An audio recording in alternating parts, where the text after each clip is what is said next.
This is the December 17th Sammamish Planning Commission meeting. Welcome, everyone. Jackie, can you go ahead and read the meeting accessibility notice? Yes, thank you. Pursuant to the Governor's Emergency Proclamation 20-25, the city is unable to provide an in-person location for the public to listen to the virtual Planning Commission meeting this evening. Meetings are still accessible to the public, and public comment is still able to be submitted. To view the meeting live, you can visit the city website at www.sammamish.us/TV21 or Comcast Channel 21 within Sammamish. And to view later, the meeting videos are available the day after the meeting on the city website at www.sammamish.us/TV1, on the city's YouTube channel, and on Channel 21 as well. Great, thank you, Jackie. Let's start out with roll call. So as I read your name, if you would please unmute yourself, raise your hand for the camera, and respond verbally as well so that we can get it on the record. So I'm starting out with myself, Mark Boffman. Obviously, I'm here. Next, Rituja Indipure. Present. Karthik Sitharman.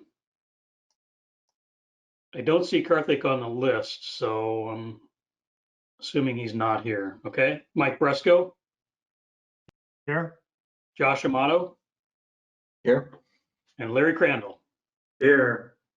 Great, thank you. Next, approval of the agenda for this evening. We're going to be talking about one of my favorite topics, small cell wireless, this evening. So does anyone have any objections to approving this evening's agenda? Seeing and hearing no objections, we'll call the agenda approved by common consent. Next is approval of our November 19th meeting minutes. Have you had a chance to take a look at those and have any comments? Corrections? Anyone have any objections to approving the November 19th meeting minutes? No objections, so we will call the meeting minutes from the November 19th meeting approved by common consent. Next is non-agenda public comment. Jackie, do we have anyone for non-agenda public comment this evening? It looks like we do have two callers. I'll just read the statement real quick. Up to 3 minutes of verbal public comment may be provided per person live during the meeting. In order to provide verbal public comment, you must call in. Please call the following number and input the access code when prompted: 1-872-240-3311, and the access code is 699-839-229. Once you've joined, you'll be placed on mute, and the meeting operator will unmute you when it's your turn to comment. You'll hear an automated voice say unmuted, and the operator will ask you to begin your comment. Please begin by stating your name and where you live for the record, and please hang up when your comment is complete. I will go ahead and unmute the first caller. You'll have 3 minutes. Go ahead and begin. Good evening, Planning Commissioners. Paul Stickney here. Hey, before starting my time, I just want you to know that neither Channel 21 nor the YouTube channel is showing either audio or video. I got the phone number from Mary a couple of minutes ago, so there's nobody out there in Civic Land who can see how to call in. Okay, thanks, Paul. We'll go ahead and check in with our video tech. Thanks. Okay, now I'll start my comment. Hello, Planning Commissioners. Paul Stickney, Sammamish, season's greetings. My comment tonight is about finding cohesive, positive, inspiring community growth aims first, then work on environmental impact statement, comp plan, zoning, development regs, plans, and programs. And the comment tonight is mostly for all of you as just as a FYI, because the council is leading the show on all of this. But my request of the city, to the advantage of the city as a whole, all neighborhoods, residents, friends, acquaintances, your household over time, I'm strongly suggesting the city either pause the environmental impact statement, get sufficient information, affirm a community growth aim, and then make changes to the EIS scope or add an alternative to the city's EIS scope to optimize land uses. In a 12/8 email that I sent to the City Council and CC'd all of you as planning commissioners, I mentioned that I believe it's time for the city to do a introspective intervention on itself regarding growth aims, look internally. Because from 1999 to 2017, political actions minimized growth significantly relative to King County. Since 2018, political growth aims and actions are aimed at very low growth, less than what those years of councils did. However, there's a significant and growing groundswell movement for optimal growth.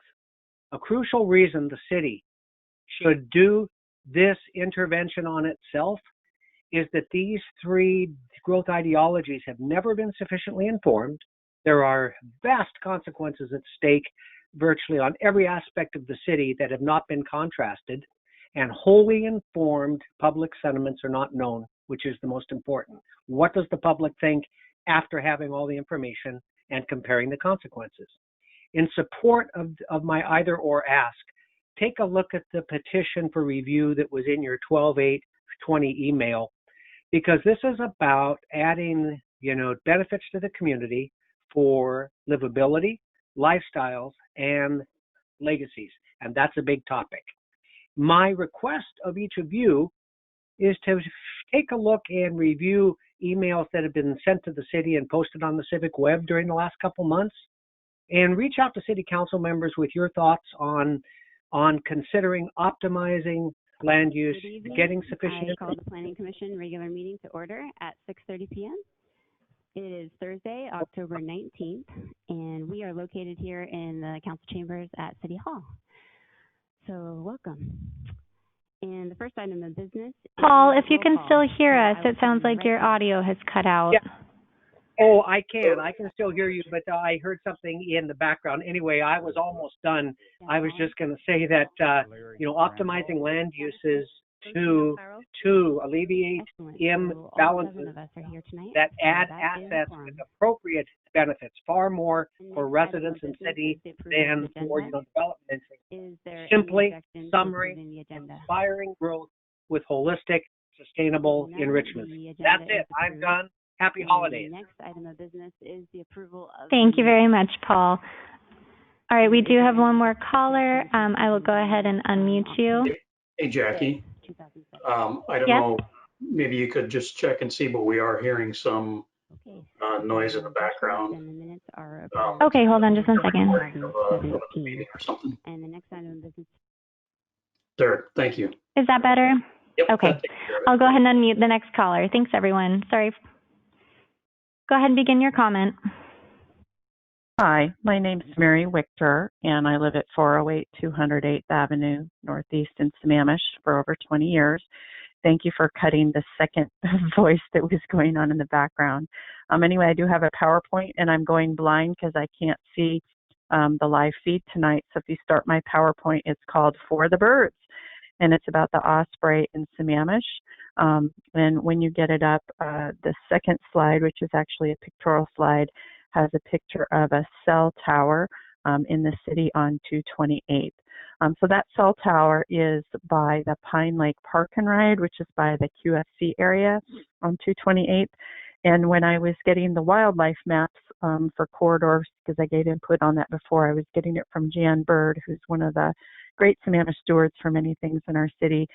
She said that, hey, there used to be very recently an osprey nest at the top of that tower. And then she said it's been removed. So I don't know if you can see it or not, but the tower picture shows it. I think that picture is that she took us from today. And then if you go to the next slide, you'll actually see 3 ospreys sitting there. And those are the birds that have been living on the nest on the top of that tower for the last at least 2 years. And the osprey, I did a lot of research on them this week and put that into an email for you so you don't have to do it tonight. But the Urban Forestry Management Plan is supposed to be coming up. I see it slated for the 21st of January, I think, for Planning Commission. And in that, we need to not just think about the fish and the streams and the wetlands, and then the mammals like the bears and the lynx or bobcat or the deer or other things that walk through, but animals need to connect all the way from Lake Sammamish all the way to the eastern border of our city, like past Klahani and the eastern border. They need to go east to west, north to south, and they really don't follow the compass rose. And what I learned about the osprey is that, first of all, they're the apex bird of prey, so they're like eagles on top, but they don't really roost on the same or build their nests on the same thing that an eagle does. They like to be really up top where they can see. And in Kirkland, they try to put up an osprey nest, and they said sometimes it can take 9 years for birds to actually build their nest. In Bellevue, some had actually built on the cranes downtown, and they built some man-made towers and were able to get them to successfully go there. And then also in the email that I sent in Renton, there is a cell tower and another tower there that have had osprey for quite a number of years. And there's a bird watcher who has 2 different videos on, and he narrates it. So I learned that osprey like to sit on the top of dead trees. They like to be really up in the air. The back of their heads are white, and they have different spots in their beaks and stuff. And then the baby ones have gold on the back of their head, and you'll be able to see that in the videos. And what I also learned from reading the article that I said is there's actually a nice article where Puget Sound Energy is taking down a nest that's on a power pole because the birds can get electrocuted, and it's not good for the people or the birds. And then they will put up other towers that are nearby or man-made platforms that they can use. And I understand from the article that Puget Sound Energy has done like 60 of these or more. I don't know the date of that, but in the past. So it's important to work with U.S. Wildlife Service, the State Fish and Wildlife, and the cities, like the city of Renton in that case. But it's kind of sad that we've apparently lost a place to nest here in the city of Sammamish. I don't know when that was done. So I would like to have that considered as part of the urban forestry management plan strategies. We need to think just not about the wildlife on the ground, but the wildlife up in the air. And this is just public comment tonight. Thank you, Mary. That concludes your time. If you'd like to wrap it up. Yeah, so I'm not submitting this for the public hearing for the 5G wireless tonight because I think those are fine. Those are smaller towers. But thank you for letting us speak today. Thanks. Thank you very much. It looks like we do have one more caller. Before I go ahead and unmute that caller, we're just told that the video should be back on the city YouTube page. That should be working. Sorry for that. All right, here's our third caller. Hold on just 1 second. Go ahead and begin your comment. Good evening. This is Gregory Bush, Wireless Policy Group AT&T. I had originally planned to give comment on an agenda item, but as I was unable to log in to the commission meeting tonight through the usual methods, I was hoping to remain muted until it's time to give comment, as I'm not sure if I'll be able to know exactly when to dial in if I'm unable to go in through the YouTube or the live stream. Thank you. Thank you, Gregory. I believe that's all of our callers. We'll hand it back to Chair Boffman. Great. Okay. Thanks, Paul and Mary. Now we can move on to our main item of business, an old item for this evening, which is we should be starting out with a presentation on our updated small cell wireless code. We're revisiting the greatest hits. Great. Thank you, Chair Boffman, and thank you, Planning Commission. David, unless you have anything to kind of open us up with, I will just go ahead and pass it over to Brittany Port with AHBO, who will be giving our presentation tonight for wireless facilities. I'm sorry, Brittany, can I interrupt for 1 second? I should have done this. I just want to remind everybody what the order of this is going to be, so especially since we're all remote. So we'll do the presentation, and then we'll open the public hearing and take public comments, and then close the public hearing, and then we'll need a motion and a second to start the discussion. Then we'll have our discussion and decide if we need to make any amendments or anything like that to the motion. And then if everyone is in agreement, then we can take the vote. So I just wanted to remind everybody of the order of this before we jump into it. Sorry about that. Thanks. Oh, not a problem. Okay, I think you guys should be seeing my screen now. So yes, thank you for having me back. I think this will be our last presentation on wireless, so I guess you can look forward to that as an early holiday present.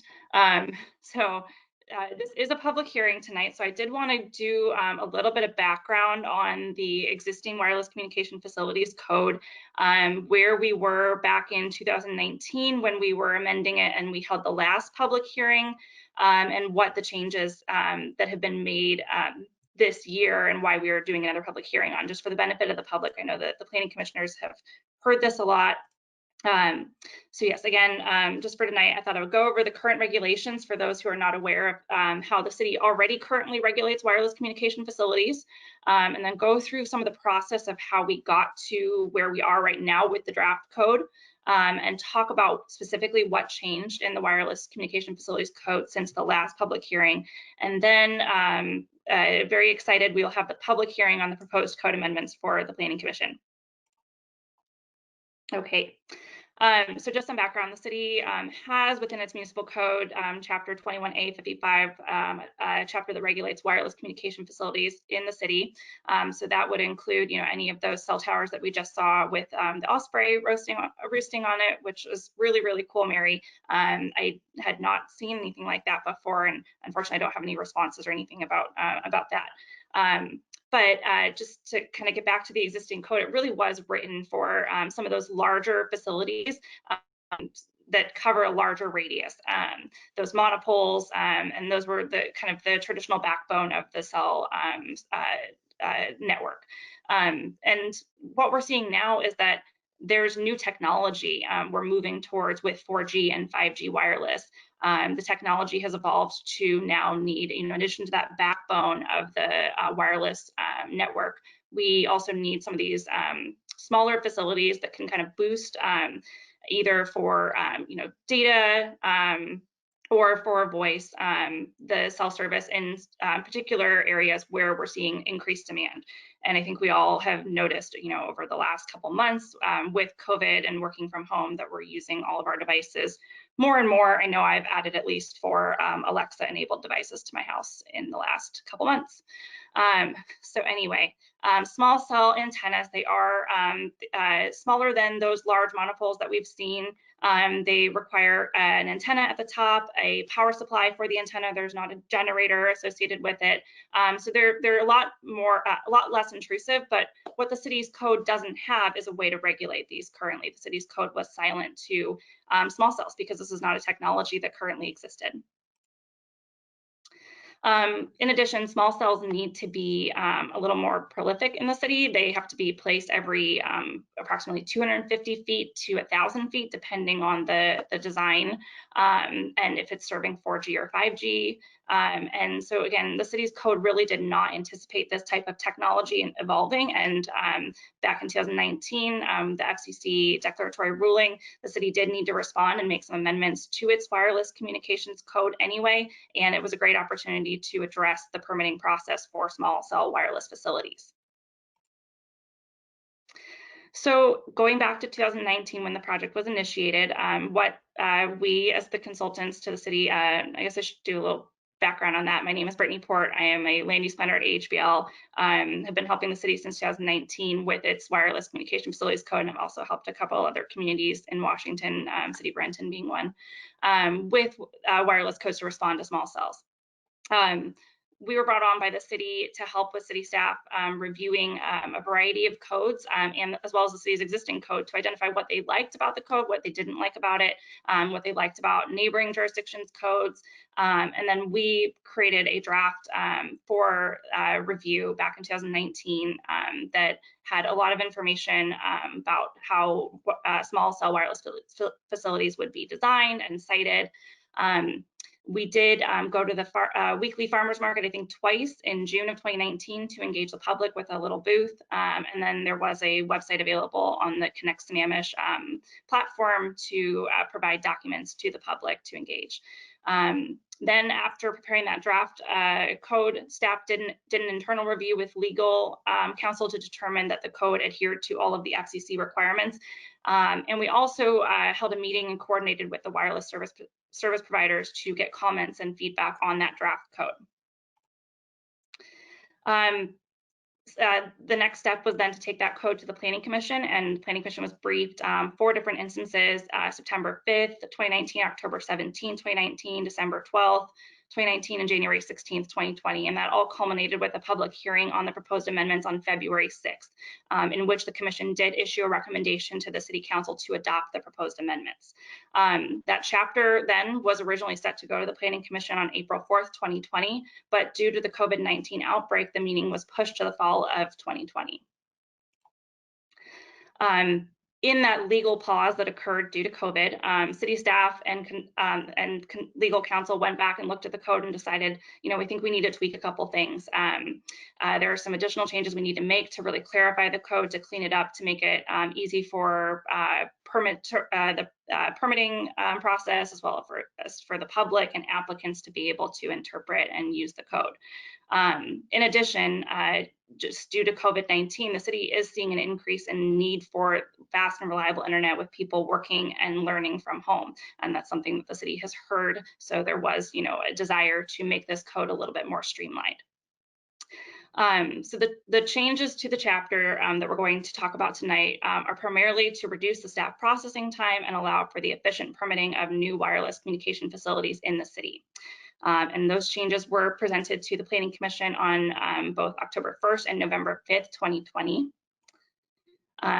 So just to go through a little bit about what has changed in the code. So if anybody is familiar with the existing, the previous draft of the amended code, we did a little bit of reordering. So we have removed the section on franchise agreements that's already covered by another area of the city's code. So it's not needed to be covered there. There was a need to then also kind of clarify, just in reading through the code, okay, when is a permit required, and then when am I exempt from a permit? So just from kind of an organizational standpoint, those were reordered. And then the biggest change was this citing criteria that was in the previous draft of the code. We have broken it out into 2 sections, one on small wireless facilities, another one on macro cell facilities.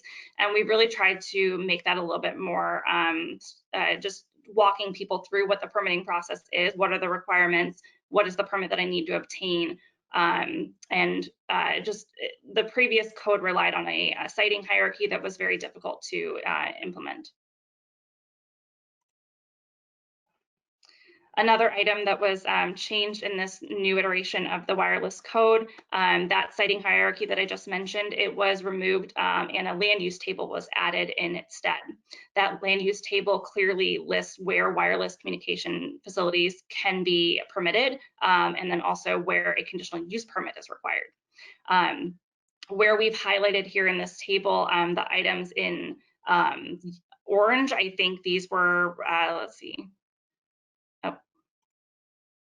There we go. The items in orange, these were items that were already in the citing criteria. So we've just translated them into the land use table. And this was really done to try to more resemble the city's existing table of uses in the land use code. So it just looks way more similar, and people who are used to reading through that table will be able to understand this table. The items in blue were exempt originally, and so we've moved them into this table. They're still exempt, but people understand what the process is now. And then items in green, these were not in the original citing criteria, but we needed to address them during our review. So those would just be kind of a catch-all for any other wireless communication facilities that are not otherwise listed. The next kind of big change is that the draft, as I mentioned, really we wanted to clarify what the permitting process is and make it easy for city staff to administer and for applicants and the public to understand. So as mentioned, we've kind of created these 4 buckets of how wireless facilities would be permitted. They're either exempt, there's not going to be a permit review, but there will be a letter of exemption. And so this would include temporary wireless facilities that might be up for a special event, amateur radio facilities, and eligible facility modifications. So that would be if they're swapping out an antenna and there's no change in the dimensions of the facility. The next is an expedited wireless permit. And this is specifically for the small wireless facilities to be able to streamline the permitting of them and get them rolled out. They must be a permitted use though, as we have defined in that land use table. And so the land use table specifies where they can be located. And then there are design criteria that they are subject to. If they are located in an approved area of the city and they meet all of the design requirements, then they're eligible for an expedited wireless facility. And it would be something that could be much quicker for city staff to review and issue. The next permit process is the standard wireless facility permit. In this instance, this would be something where it's a allowed use, but it can't meet a certain design standard, or it requests to deviate from a height or dimensional requirement. And they would be permitted, but they would have to go through a little bit more review. So they would be issued a standard wireless permit. And then the last is the conditional use permit. And so for these are areas where we are going to require a technical evaluation as to why the wireless facility could not be sited according to the city's land use table, or it cannot meet the design standards. And so then it would go through the traditional conditional use permit process. The old draft that we presented last year had about 15 or so pages of design standards. And what we've opted to do is to remove that from the code in lieu of another document that would be also adopted by the city council, but it would be a standalone document that if city staff want to go back and tweak at a future date, they're able to do so without opening up the entire code. So the chapter that we have proposed is much shorter, but it does respond to many of the design criteria that were already in there that were duplicated in many instances. And it's modeled after a community in Colorado, I believe. And it was one that we felt met all of the city's needs as to, regulating the design and aesthetics, ensuring that they are kind of camouflaged and blending in with the surrounding area, that there is, appropriate screening or landscaping around. So really trying to distill all of the information that was put within that 15-page design document in the code into a more, again, streamlined version. Okay, so that was a little bit of background. I am here and available if there are any members of the public that would like to ask some questions. I know that there is a full version of the draft code available in the Planning Commission's packet for tonight's meeting, as well as at the for the November 5th Planning Commission meeting. We did include a version that showed a comparison of what changed between these versions. So with that, I will hand it back over to you, Chair, and I guess open up the public hearing. Thanks, Brittany. First, does any of the commissioners have questions for Brittany or for Evan about these changes and what you reviewed? We can have discussion about the pros, cons, merits, all that sort of thing after the public hearing. But if you have questions, now's the time to ask questions. Hey, Josh. I had sent in a PDF with comments and questions that might be better suited to handle before the public hearing or before a motion. I sent an email to David saying I didn't care which order he went in and answering them. I don't know, Chair, if you had a chance to look at those or not, but. I looked at a few. I would say go ahead, and if there are questions or clarifications, it's probably appropriate to do those now. Okay. Do you have Evan or Brittany, do you have my PDF comments in front of you? Because there were quite a few, so I just wanted to make sure that it's done in a clean way. Yes, Josh, yep, we have them here. Okay.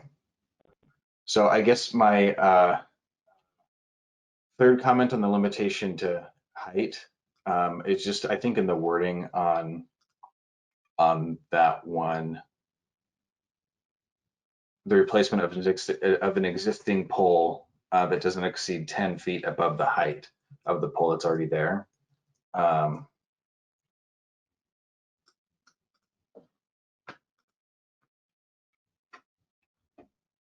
It seems like that would be a way for someone to go above a height limitation if they're allowed to go 10 feet above what they have there if they're at the max, if that makes sense.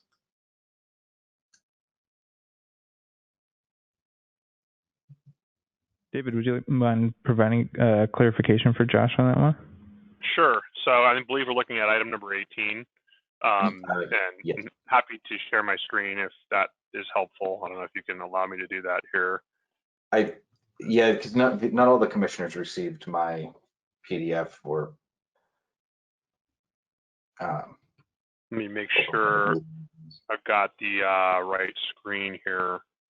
There we go. It looks like it's up. Yeah, that'll help. Hold on one sec. I need to figure out. We use all these different, whether it's GoTo or Teams or Skype, you know. So I'm just trying to figure out how to optimize this on my screen. It's showing up okay for me, and if you click on the specific question I have, it'll highlight the comment bubble so that you know. Here, that's it. Is this correct? Yeah, that's the one I was just referring to. Okay, great. So we got it working. Are there height limitations, and if so, does this allow them to go 10 feet above those requirements?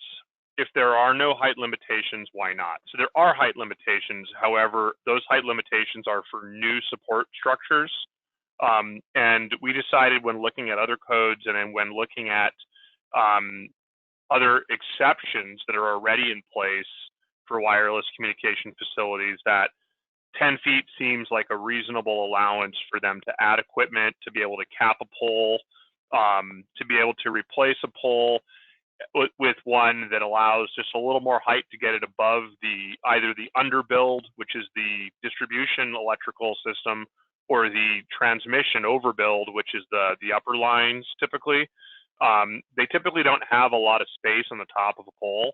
So if they're replacing a PSE pole, for example, they do need a little space to work with. Usually lowering the lines is not something that they consider as reasonable to do. PSE likes to keep its lines how they are. So the idea here is that it gives them some space to work with to put the facility on the pole. Okay, that makes complete sense. So 10 feet, you know, it seemed like based on what we were reading in the industry as reasonable. I'm sure there are times when the providers won't need 10 feet, but I'm sure there are times when they sure wish they had more than 10 feet.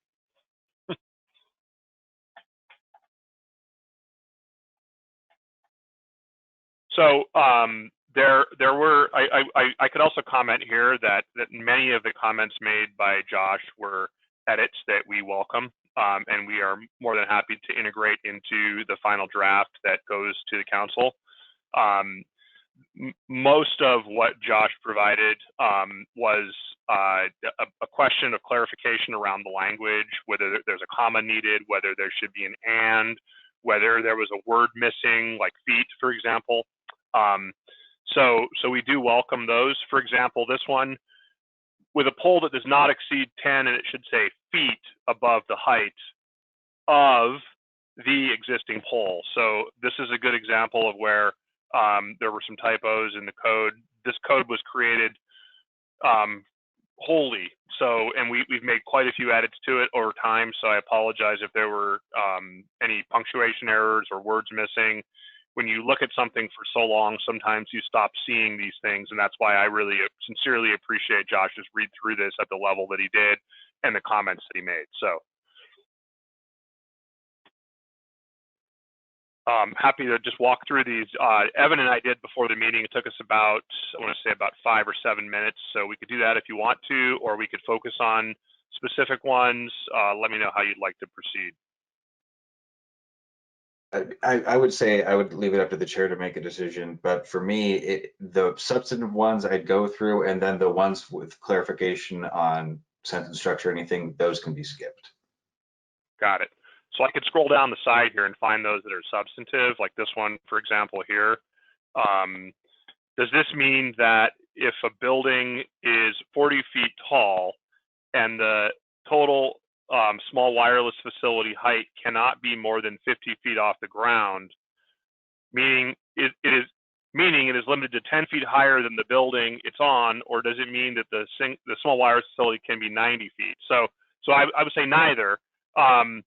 And in this case, I believe it's this one right here. Sorry, I'm having a does not extend existing support structures on which the facility is located to height of more than 50 feet or more than 10%, whichever is greater.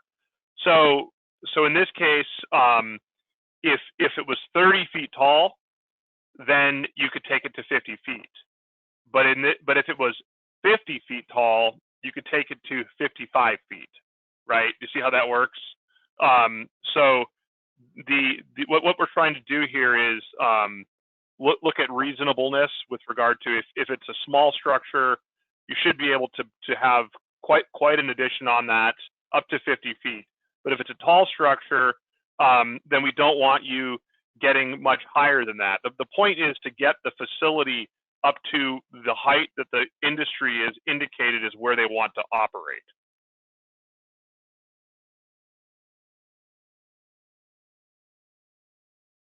Okay, I'll read through that a few more times. I'm not sure if that is clear to me in the way that it's worded, but I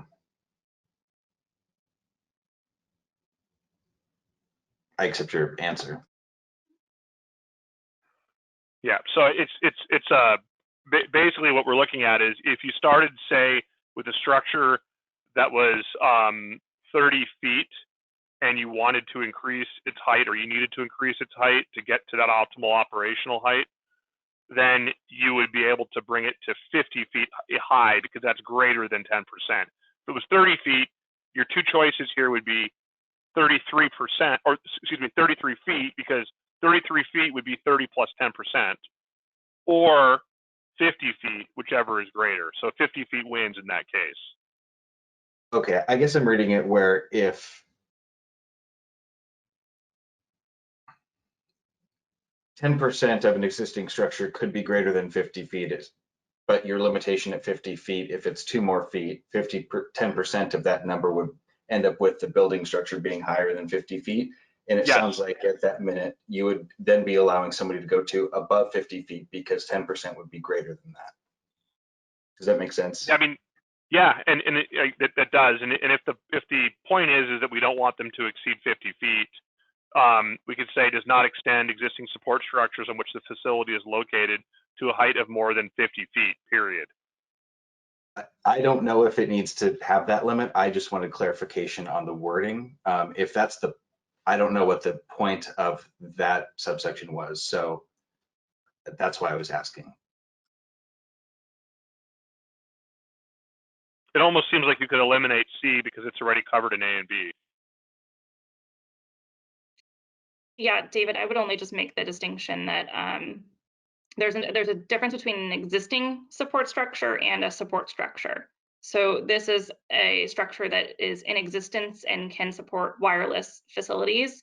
And so as you're mentioning, there would be an option for them to be able to extend the height. If it was, say, a building mounted wireless facility, then they'd be able to, add a little bit of additional height to that building to be able to put an antenna on that. And I think we do want to encourage people to do to locate on existing structures versus installing new structures. So that's kind of where that, I think, additional height could, where we want to encourage that. Can I make a suggestion? I think this is one where a little bit of wordsmithing would make it clearer, and perhaps splitting that into not necessarily a C and a D, but maybe just 2 sentences. One, cannot exceed 50 feet, or, and then the other one is cannot extend the existing structure by more than 10%. And if you just do a little wordsmithing, that would probably solve the whole thing.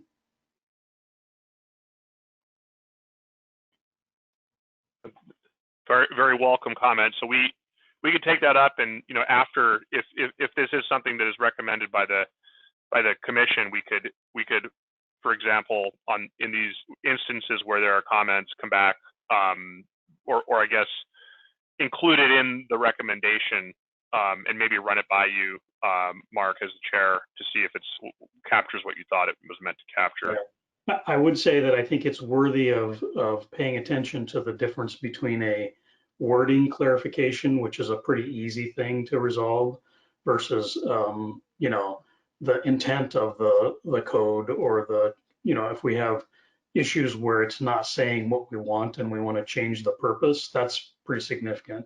But I think with wording changes, we can keep track of these and then hopefully find a way to keep that pretty smooth and just go through and make sure that we don't hold up the process.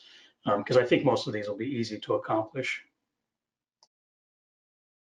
Yep, agreed. So we could take a crack at rewording that one, and I think the point there, as Brittany made, is that we want providers to locate on existing structures and not build new structures. And in order to incentivize them locating on existing structures, we want to provide some flexibility in how they do that. And if that is something that the commission wants to provide feedback on or has a different idea on, you know, we're definitely happy to make any changes there. For example, if you feel like there should be a hard cap at 50 feet, regardless of whether it is a new or existing structure, we could do that. But in this case, it does appear that it allows it to go higher than 50 feet when it's on an existing structure as a method of incentivizing location on that existing structure.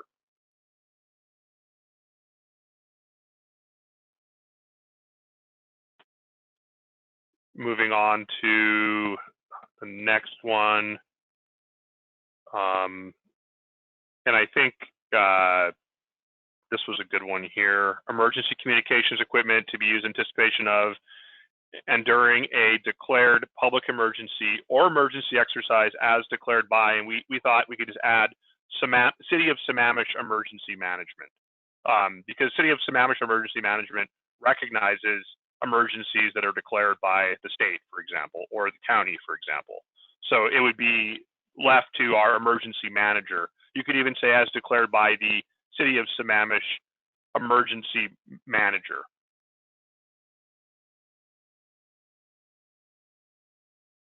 A quick clarification on capturing these for the actual the code we recommend to the city council. Can this be done in like after the fact, or do we need to get into the details of providing a motion with amendments that get into the nitty gritty here? I believe that because the discussion is recorded here, that we can, let's assume that as we go through here, these are all language adjustments and not, you know, true code purpose adjustments. So let's make that assumption. Then if that's the case, I think we could probably just move to recommend with the language adjustments as discussed in the meeting, and those can be captured, I think, and without a lengthy re-review process. Director Powell can tell me if I'm wrong about that. We are okay with that because it's all captured here. Typically, we'd have a matrix to work off of, and I'd be there in real time writing these down. And it's a little more complicated virtually. However, because it is recorded and because we are walking through these, if I don't hear negative commentary, or not negative, but contrary commentary from members of the commission, I'm assuming that that we are more or less in agreement and can proceed making those adjustments to language.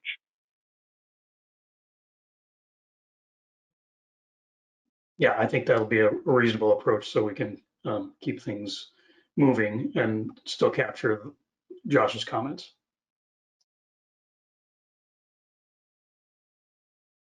So that one I feel is a pretty straightforward fix, that if we just recognize it as City of Sammamish Emergency Manager, that is someone who is designated in the city to deal with emergencies. So that would be appropriate.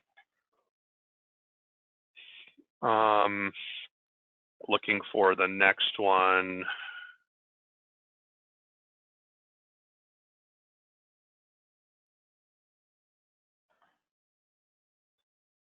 See, so there's one here that was just a citation, for example. So we're happy to fix all of those. What I'm doing is I'm scrolling through and I'm finding the ones that I felt warranted discussion. The others are edits for I guess proper citations, commas, ands, missing words, those types of things. In this case, we're missing a 1, so this should say subject to the criteria contained in SMC 21A 56-110-1C. And that's Josh's requested correction there, so agree with that one. It's I believe it is 21A 56 110 1C is what the citation is to, but the one is missing. In this case, for example, this is a condition CUP. We're just going to spell it out, conditional use permit. Agree with that change. We haven't called out what a CUP is in other parts of the code, so happy to make that change. C, comma, shall be permitted upon the issuance of permits. So we read through this one. An eligible facility request, meeting the definition of an eligible facility request pursuant to shall not be required to obtain a land use permit and shall be permitted. We thought we could say shall be allowed upon the issuance of the applicable permits. And what this is saying is that it's allowed once it's considered as an allowed improvement once the permit is issued, if that makes sense.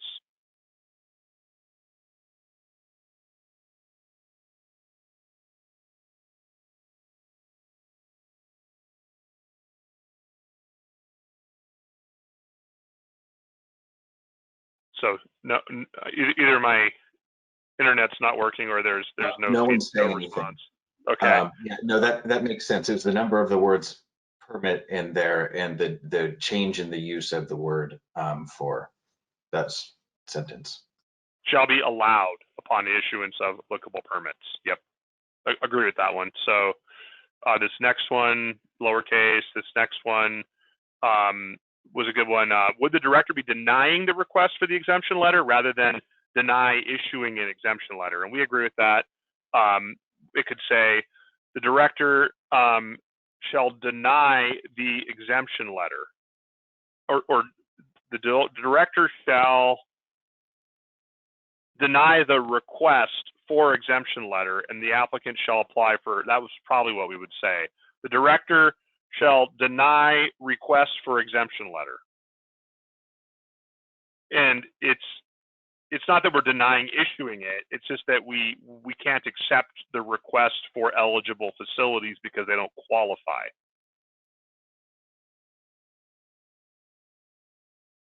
So we're happy to clean that one up. Agree that there could be some minor language adjustments there. Let's see.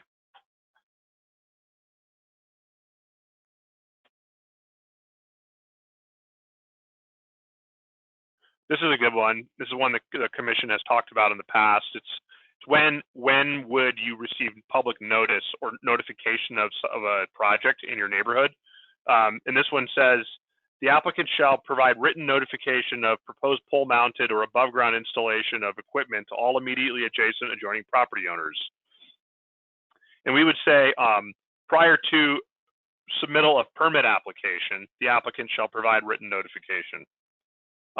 That's what we think would be appropriate, is that there really is no other timely point in the process where the applicant should be prompted to provide that notification. So our thought is that what they would do is we would make it a submittal item that they have to show that they sent out that mailer or somehow contacted the neighbors before they submitted the application. I don't know if that's acceptable to the commission, because I just don't know where else in the process we would require that. David, item 5 in that section on the next page, I think.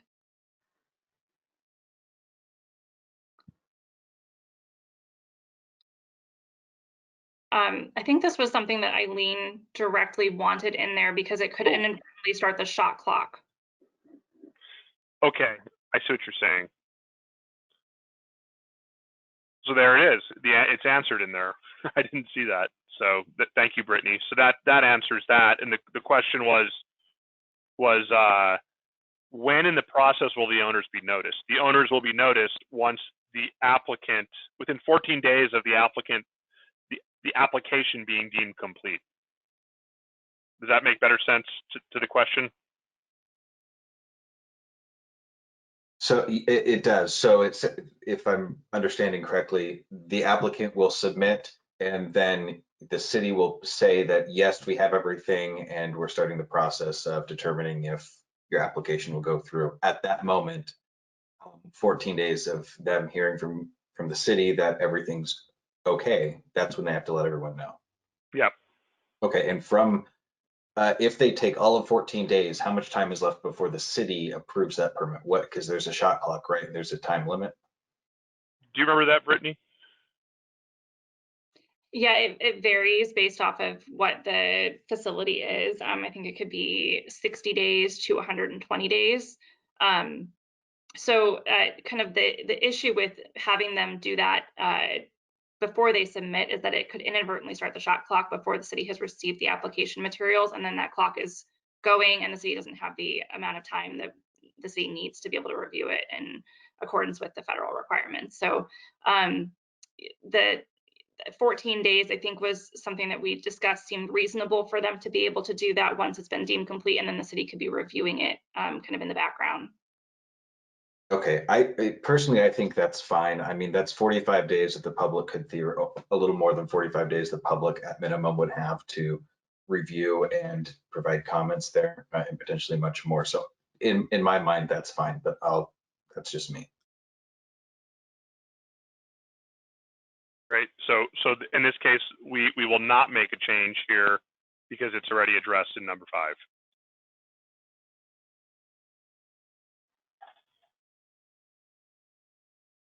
So this is another good one. It's a point of conversation. We talked in the past about the distinction between a city-owned property, like the campus, City Hall campus, or a park, versus a city public right-of-way, versus a city public right-of-way that the HOA owns and operates light poles and maintains the landscaping in, versus a private street where there's an HOA that wholly maintains that street, versus a shared driveway where you have a tract that is owned by 3 or 4 property owners. It may not be in an HOA or managed specifically by an HOA, versus an easement that might be something that provides access between 1 or 2 homes off of either a public or private street.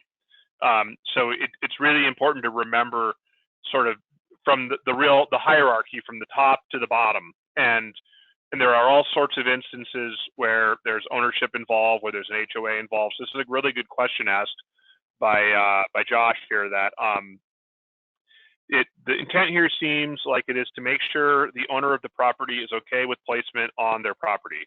I'm reading it to allow the HOA to be allowed to grant access to another's private property.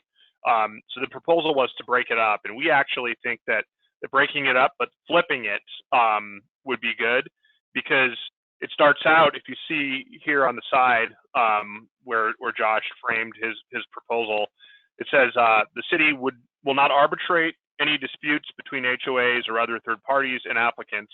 Then it goes on to say, if any portion of the privately owned structure is on private property, the applicant must first obtain a letter of authorization from the private property owner and the HOA, if applicable, prior to installation. So what we propose is that it just starts out reading, if any portion of the privately owned structure is on private property, the applicant must first obtain a letter of authorization from the private property owner and the HOA, if applicable, prior to installation. And then next it would go on to say, the city will not arbitrate any disputes between HOAs or other third parties and applicants as a separate item. So it'd be 1 and 2. The issue there is that we first want to start by saying, hey, you need to get permission. And then second, by saying, hey, we're not going to serve to arbitrate on your behalf to get permission for you. And we want to just be clear about that. The city doesn't want to be put in a position where it's advocating for a permit applicant or an HOA on either side. So we're just trying to be really clear there. If there's no objections to that, we think that's a good addition and an adjustment to how this reads.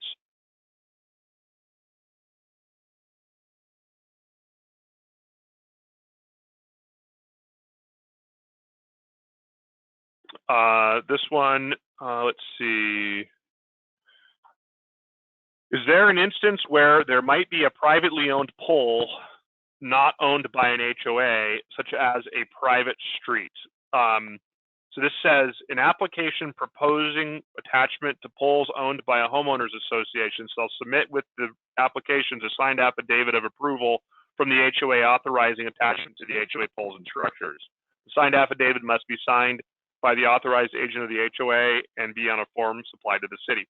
So the answer is yes, you could have a privately owned pole on a private, for example, tract street or a private street that doesn't have an HOA, in which case we would need interest from all of the, or permission from all of those that own interest in the property, and we'd be looking for that separately. There's other sections of our code that address that as a submittal item, that you have to demonstrate that you control the property to be an applicant for the purpose of that project. So I don't see this as an issue. If it was, say, for example, a privately owned pole in an access easement, and they were planning on replacing that pole for a small wireless facility, then what would happen is we would just look for a letter of permission from the property owner who owns the underlying property where that pole will be located. So we feel this is addressed. This one just happens to be specific to HOAs, but when there is no HOA involved, we have another section in our code, 21, or it's SMC 20.05.040, item 1, and within item 1, there's a whole bunch of information about demonstrating ownership, demonstrating control, et cetera, for applicants. So not hearing any comment or response to that, I am going to look for the next one. Technically, so feasibility is something that we've talked quite a bit about internally and in the past with the commission earlier on in the process. Co-location of a nearby facility is infeasible. So in the past, we tried to more closely nail down what we meant by infeasible, and we kept finding that it created more questions than it answered. So in this case, we're just leaving it up to the fact that it's infeasible, and they have to tell us why it's infeasible. There is another section down here that talks about, let's see, macro facility, conditional use permit, may be granted the following. So this is item 1. Conditional permit a conditional use permit may also be used. And then it talks a little bit more about the fact that we are able to ask for supplemental information from the applicant to demonstrate why it's infeasible. And in this case, Josh is asking, what if they already know it's infeasible before they ask to co-locate? Are we asking them to do it anyway? So what the process is that they're first required to go to all of the other facility owners within 1,000 feet of the proposed location and ask if they can co-locate. And then if they find that one of them says yes, and they find that because of their operational needs and engineering needs that facility won't work for them for some reason, then they can tell us. I think what Josh is asking is, why are we going to make them go through the process of searching out all of those other facility owners and operators and asking if they can co-locate when they already know that it won't work and it has to go in a certain place? Well, you know, we probably would, as a matter of practicality, allow them to jump to the next step if they're going to say that. However, they would need to, in their argument, tell us why they can't locate technically on any of the other facilities in the area. So we would probably find, you know, there are shades of gray in permitting. It's not always black and white. I wish it was. This is one of those shades of gray where we could try and write a rule to fit every scenario, but we feel like this is adequate in order for us to guide the process, to try and get them on a facility that's already there. And then if they can't, then tell us why, and then we can get them on another facility, on a new facility, if that makes sense. So we don't feel there's a change needed here, but if anybody wants to weigh in on this, you know, we're happy to consider it. We do appreciate the question, and we're surely going to be confronted with this at some point. However, there are all, you know, any million different scenarios that we could encounter. So we're not quite sure exactly how it'll come at us, but we know how we think we would respond. Is this a pre-application requirement that could be considered a start of the shot clock and put us in a bind? I'm Not fine if something it's that not.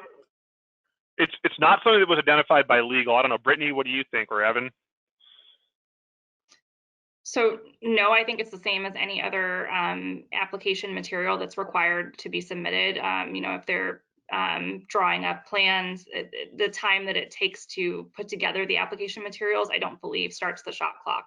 But I think the FCC requirements are fairly specific to pre-application meetings and potentially application notice, which is why I think legal was being cautious on that regard.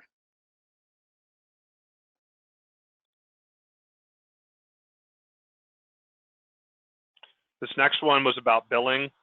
So the way the code is set up now, if the city deems the need for it, we may activate our on-call consultant to help support our analysis regarding feasibility and regarding whether or not they need some sort of a deviation from the standard.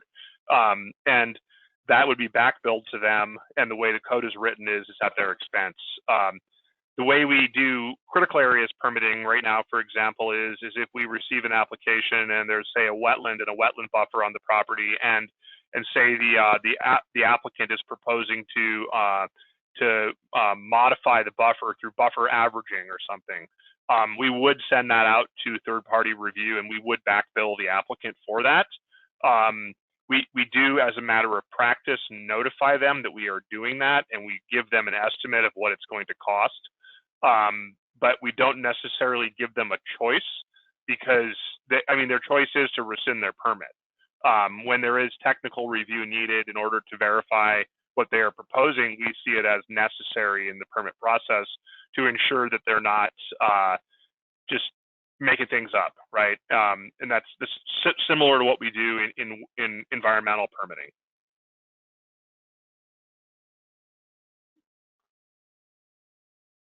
We also do find that using an on-call consultant is fairly precise, and it actually can save the applicant time and money by not being stuck in multiple rounds of review.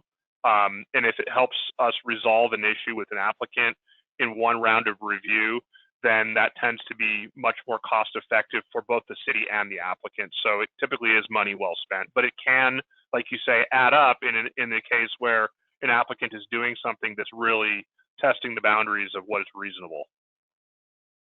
My only concern, and I don't think it needs to be clarified in code, was that the city could, you know, call up a consultant, start racking up bills, and bill the applicant just to spite them if they were upset.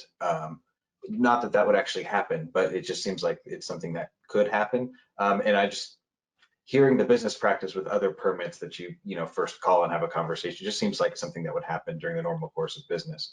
I just wanted to clarify that is all. Yeah. So and that other point's a good one. We do as a matter of operational standard, not allow the consultant to talk to the applicant. Everything goes through the planning staff that work on it. We're trying to make sure that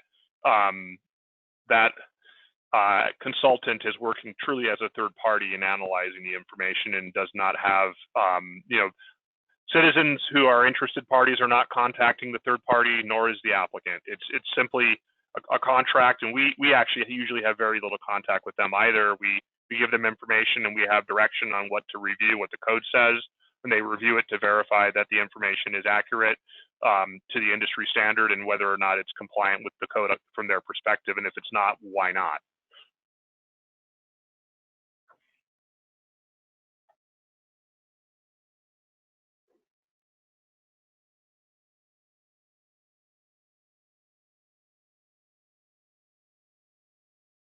So this next one was regarding who determines that there are unhealthy or dead trees. The applicant shall replace any plants required by this chapter, wireless facility design standards, or approved as required as part of this permit approval. So these other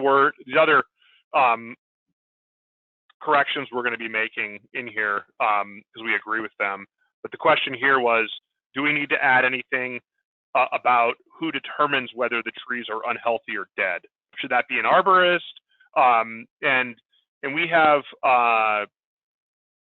methods that we use. We typically use an on-call arborist if there's a question about it.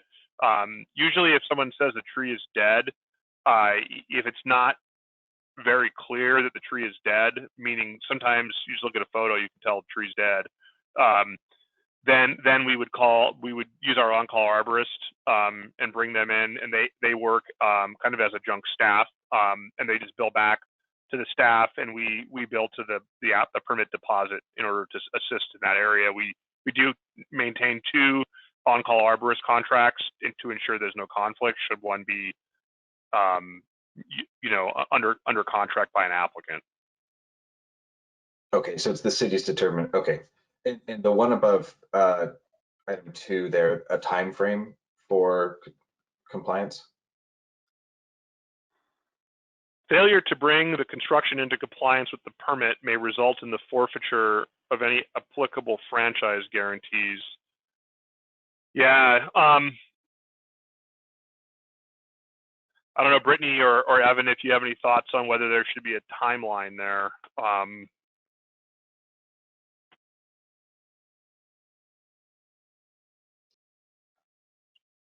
Would that potentially be covered in the franchise?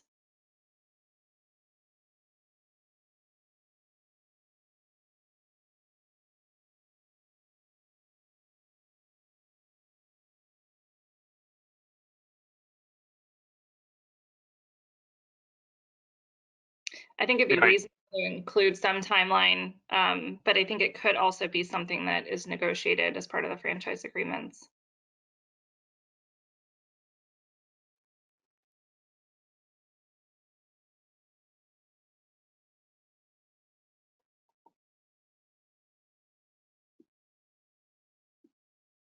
And if the permit's still active, it's kind of like a final inspection.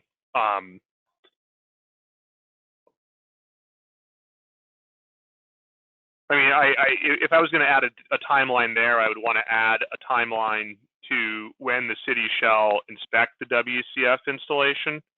So following construction, within 30 days of completion, the city shall inspect the WCF installation is what I would say there at the top. Any construction performed out of compliance with the approved permit shall be promptly corrected by the applicant following receipt of notification by the city.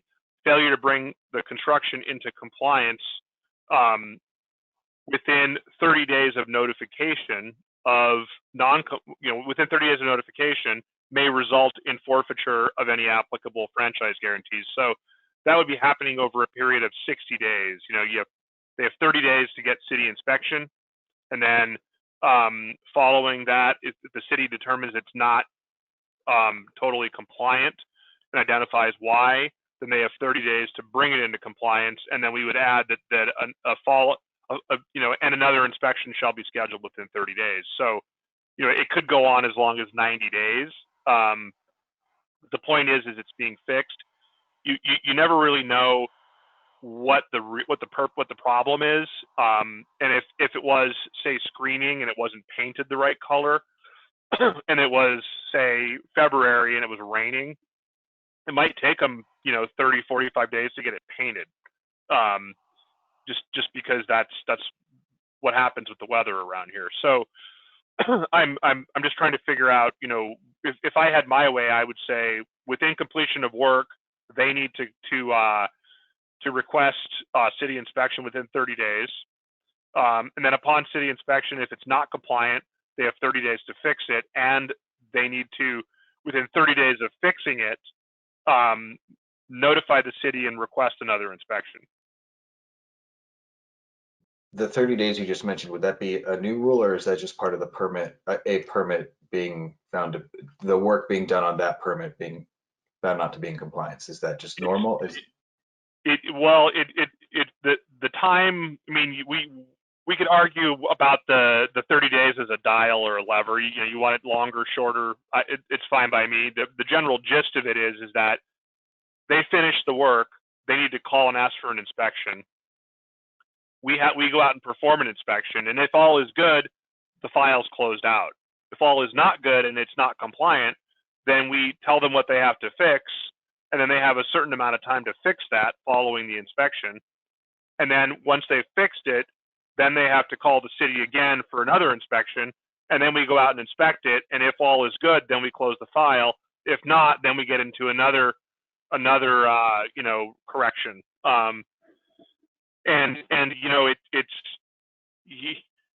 This is part of one of the problems of permitting is that you have all these timelines that you're trying to get people into, and you're not always successful. So I don't know if Brittany has any suggestion here or any idea for what you've seen with other codes. Yeah, I mean, I like what you've outlined as far as the requesting the inspection and then having that sort of trigger the rest of the timeline. I mean, I think it really just, varies depending on the type of permit being issued, how long it's valid for. Yeah, David, it sounds like when you were explaining it, it sounds like something that could be handled at the staff level without binding people up with something in the code. Like you mentioned, the painting issue could really be weather dependent. It sounds like this is something that could be solved just by back and forth with city staff. Is that so? It doesn't seem like something that needs to be solved in the code. Am I understanding that right? Yeah, I mean, if anything, what I'm trying to look at is where is the carrot or where is the stick? If what is obligating them to get that inspection? For a single family residence, they want to sell it, right? They want occupancy. They want to be able to sell the property and have someone move in. So there's a motivation on the part of the builder to get a final inspection. And I don't know if there's some way for us to say, or if it says already in here somewhere, that it shall not be operational until such a time as final inspection is completed by the city and determined to be and the facility is determined to be compliant. And I think that's a carrot, because then what happens is they're not, if there's no carrot and there's no requirement, we might say, yeah, you need an inspection, but then they go and they install it, they turn it on, and then that's it. We never hear from them. And that's a problem in permitting, because there's no motivation on the part of the applicant to actually final the permitting and finish it off. So that's where my concern is here, is that we have no real carrot to get them in for that final inspection.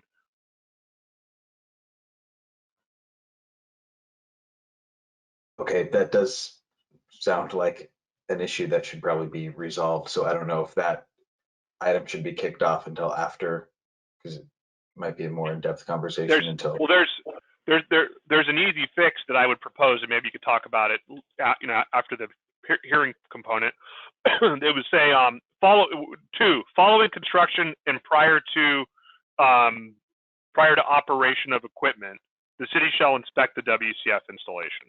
Right there. And what that does is it very clearly spells out that, yeah, you've installed it, but before you operate it, you need to get an inspection.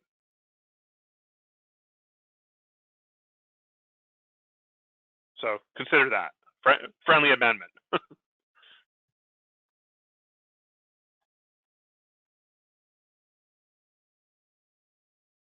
So let's see, strike. This other one down here was regarding noise from generators.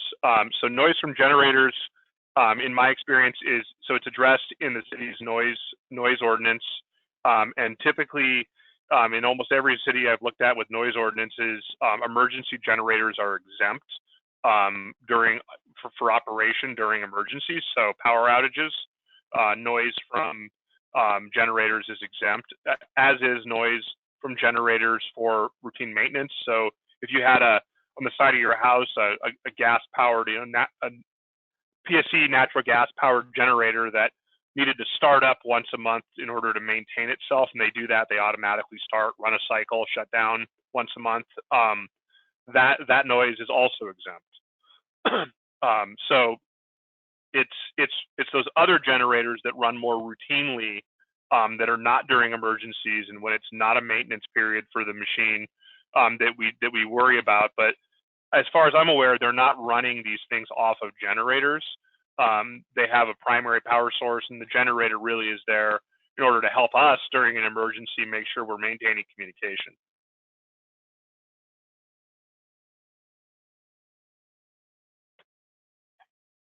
I think that was it. Thank you, everyone, for dealing with that. I appreciate it.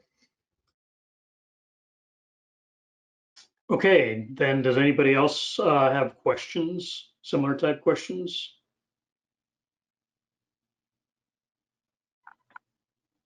Looks like no. So let's go ahead and open the public hearing and take any public comments that we have on this topic. I'm banging my gavel in my head. Mark?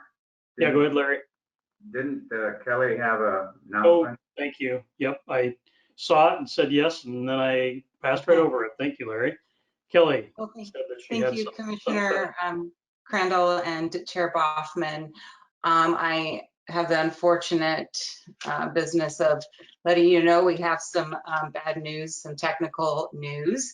We are not able to broadcast on Channel 21 or on our YouTube station at this time. They have not been able to figure out what's going on the background, which means that we will need to open up the public hearing tonight, and we will need to continue it to another meeting. This is because when we noticed this public hearing, we include language in that notice that says verbal comment could be made, and that the caller will be prompted by a slide that will be shown during the public hearing. And unfortunately, no one can see that slide or call that number because they're not able to have access to the broadcast tonight. So I would recommend continuing the public hearing. We have two options. We can do January 7th, or we can do January 21st. We would need to have some consensus from the commission tonight so that we could properly notice that and let folks know. And then you will hold off on your deliberation until that meeting. So you will not be deliberating tonight. And I apologize.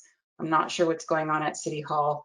But to be fair to those who are maybe just trying to get on the call tonight and don't have that access, I do believe we need to continue this hearing. I'm sure that there's thousands of people out there extraordinarily disappointed that they can't watch us on Channel 21 at the moment. So yeah, unfortunately, it just takes one. And I wouldn't want to lose that voice or opinion. It is important. So I apologize for the inconvenience.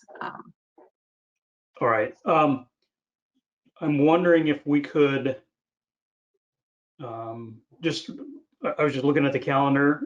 My suggestion would be, since we kind of have the calendar set right now, could we fold this into the January 21st meeting with the hope that maybe the continuation of the public hearing and the deliberations and proposal can be fairly brief? Or does that create a problem for the city council's schedule and agenda? For the 21st, let me see here real quick. I have to pull up the calendar. You are already scheduled for the 21st. I believe we are going to be presenting on the urban forest management plans implementation strategies that night. So we already have a meeting scheduled, so we can add this to the agenda. We can do it first thing as well. And get a recommendation from the Planning Commission on the 21st and move it forward to the City Council. Does anybody else have any comments about that? The alternative of doing it on the 7th is an option, but it does require an additional meeting and probably some extra effort that, may not be necessary for this topic, but I'm open to what others have to say. Larry here, I go for, even though I really am anticipating urban forest management, I would share that night with, what is that, 5G? Yes, share it with that. So, and the 7th, I think some of us might have plans for that. I support the 21st as well. Yeah, that works for me. Okay, it seems like that everybody is generally in support of that. So why don't we try to accomplish that? And we'll have a little bit of an opportunity to take a look at some of Josh's comments as well, which is probably an appropriate thing to do. Yeah.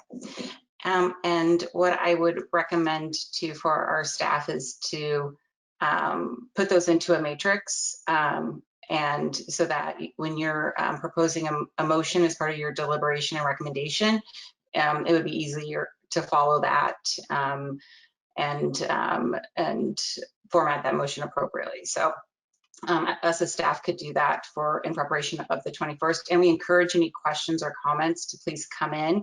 And if you could have those to us, the Monday or Tuesday prior to the meeting, we can have everything ready to go for that 21st meeting. And we will renotice that meeting. So make sure we get everyone on the same page and everyone's informed of that. Okay. Thank you very much. I appreciate it. Yeah, I think you just wanted to make me talk about small cell wireless one more time.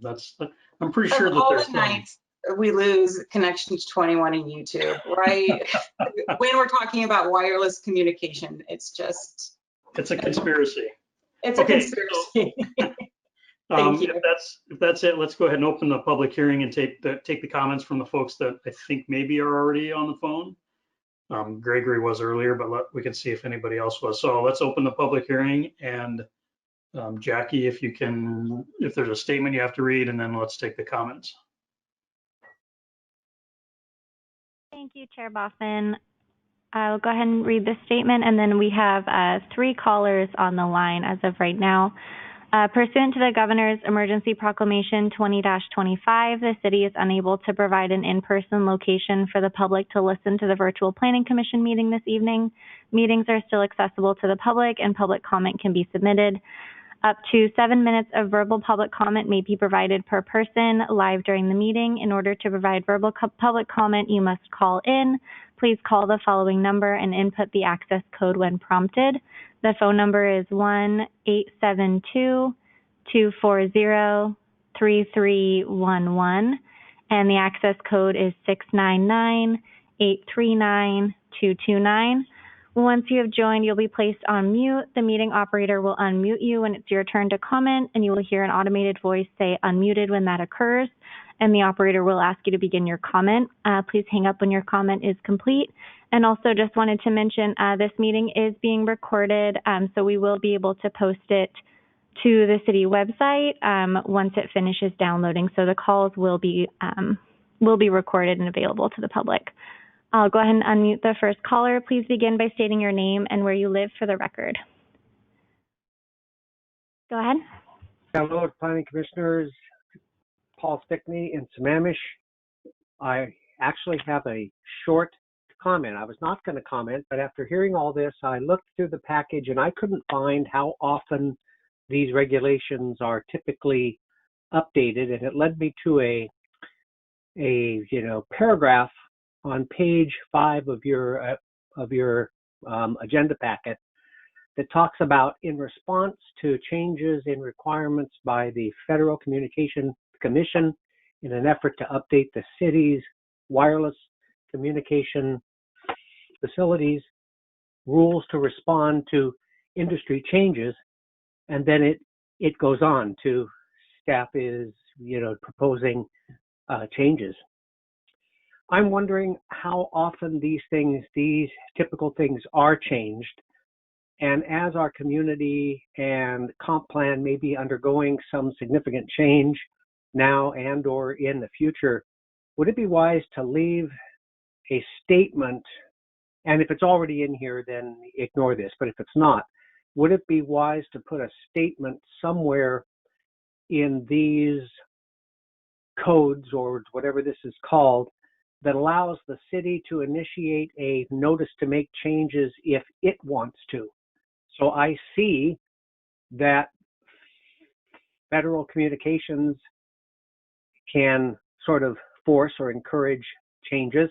I also understand industry standards, but what if we as a community want to initiate some change for some reason in regards to our character, aesthetics, general, community, desires on how these things are done. That is my only comment for this evening.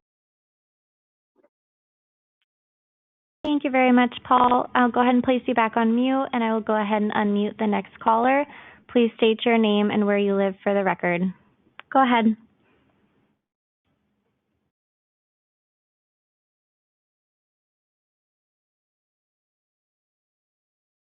Caller number 5, are you there? Would you like to provide comment?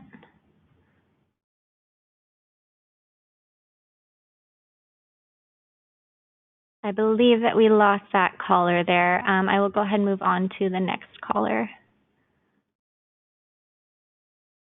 Please go ahead and state your name and where you live for the record. Thank you.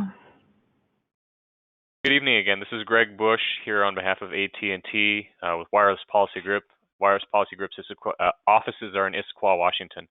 I'd just like to thank staff and Planning Commission for the long haul on this one. I understand we'll be coming back again, so looking forward to another round.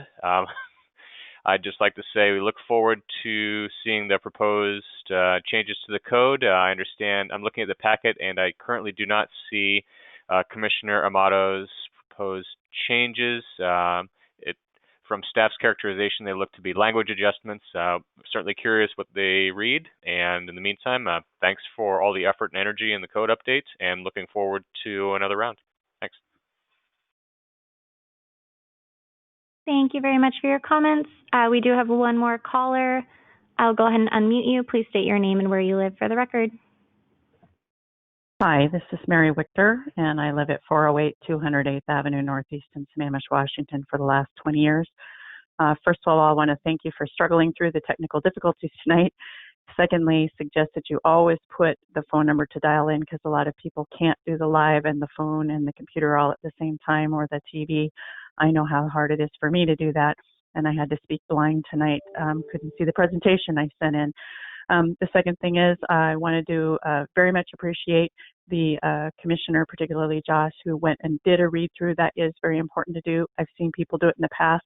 It's very hard to get that documented and get it changed. And I know like grammar things can be done without much ado, but you do need to have the things looked over. So I'm glad that Josh put that out.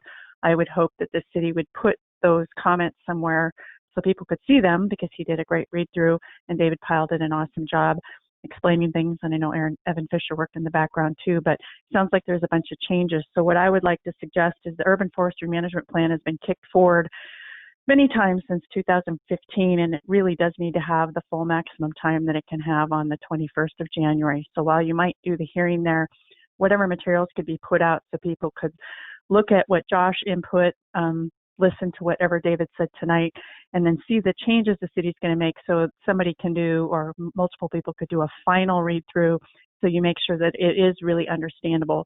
The other things I'd recommend is maybe there's a flow chart that could be added to say, hey, we want you to use existing pole, and then if you're using new pole, just so it kind of helps, because you can put diagrams in. And also maybe on the one where you have the 30 foot, 50 foot, is it over to get 10% or whatever more, maybe there could be a diagram with a number and an X variable or something or other that would just assist to make it more clear. Because I think sometimes we need to put visuals in our code, and we haven't done that. So I think it's really great. I want wireless and 5G to come forward as fast as possible, but I think it's important to follow the regulations that need to get done. Try to get everything buttoned up as much as possible by mid-January so people can look at it and have a read through, so that when it is put on the same meeting as the urban forestry management plan, it can be done in rather quick order. So, and anything that would be raised could be raised, but hopefully it'll be buttoned up at that time. So thank you for allowing us to have the input by phone tonight, and happy holidays. Thank you very much for your comments, Mary. And we just wanted to thank all the callers for your patience tonight, for waiting through the meeting and providing your comment. I will go ahead and hand it back to Chair Boffman. Thanks, Jackie. So we will continue this public hearing to January 21st meeting. And I do want to point out one thing is that just as a reminder to everybody that this, even after we've made our recommendation to the council, this will still go through a council review. So there is still that opportunity for any final adjustments that need to be made. So let's keep that in mind. And I hope that we'll keep track of how many public hearings get continued over a 2-year period. I don't know if that's a list we want to be added to, but maybe it's an exclusive club. Okay, I think that's it for this evening, since we're going to continue the public hearing till January 21st. Director Pyle or Kelly, anybody else have anything else we need to talk about? Yeah, I just want to note that though we're not on 21 or YouTube tonight, we have been recording this meeting through GoToMeetings, and that will be posted to the Planning Commission website. So we do have a record of this meeting and this conversation for those who would like to revisit it. Chair Bachman, the only thing I was going to do earlier, and it looks like we might have time, and I was going to request postponement to the first day of winter, which is the 21st, but we won't need that.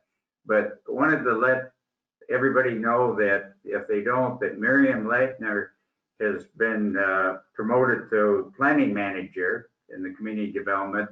And I think Evan was last week or so, but he's been promoted, Evan Fisher, to senior management and analyst. Okay, so there's nice promotions.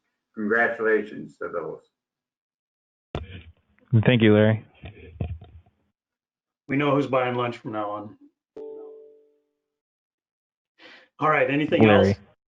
else? I would like to say before we adjourn that I hope everybody has a wonderful holiday season and a happy new year.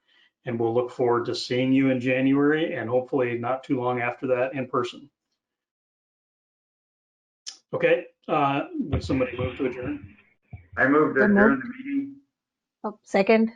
It's been moved and seconded that we adjourn this evening's Planning Commission meeting. All those in favor say aye. Aye. Aye. All those opposed? Thank you, everyone. We will see you in January. Have a happy and safe holiday. You too. Take care. Bye. Thank you.